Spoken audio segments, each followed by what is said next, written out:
Turun sudah keluar, yaitu 50% dari kapasitas yang sudah tempat duduk yang sudah dinomori ya.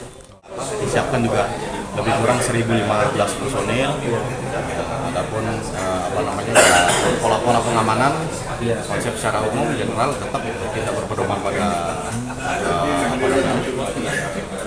aturan yang sudah kita sepakati bersama ya, dan itu tentunya menyesuaikan dengan kondisi-kondisi di lapangan ya, artinya pola pengamanan yang kita lakukan karena mengingat juga beberapa akses jalan agak sedikit terganggu pasca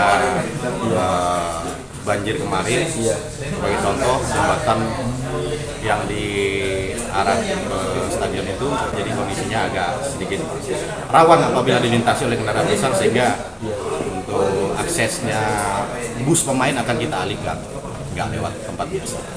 Begitu ya. Lebih banyak fokus karena kan kemarin kebetulan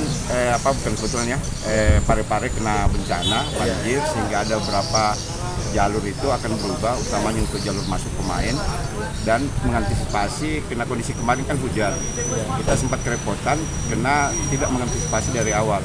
Mudah-mudahan di laga ini tadi pesan dari Pak Kapolres dan Komandan Kodim agar kiranya bisa mengantisipasi dari awal.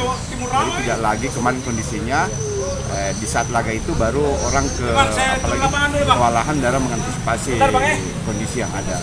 Mudah-mudahan sih dengan rapat koordinasi hari ini semua stakeholder baik dari pengamanan ini Kapolres, TNI, SKPD Kota Madya Parepare ini bisa semua dalam satu mindset yang sama, sehingga laga PSM Barito ini kita akan jauh lebih bagus dibandingkan laga yang kemarin karena antisipasi kita agak tidak memperkirakan curah hujan yang betul-betul sangat tinggi, dan ternyata memang Parepare rentan sekali dalam kondisi itu. Tapi hari ini yang kita koordinasikan, salah satu fokus perhatian kita ini bagaimana mengantisipasi curah hujan yang tinggi.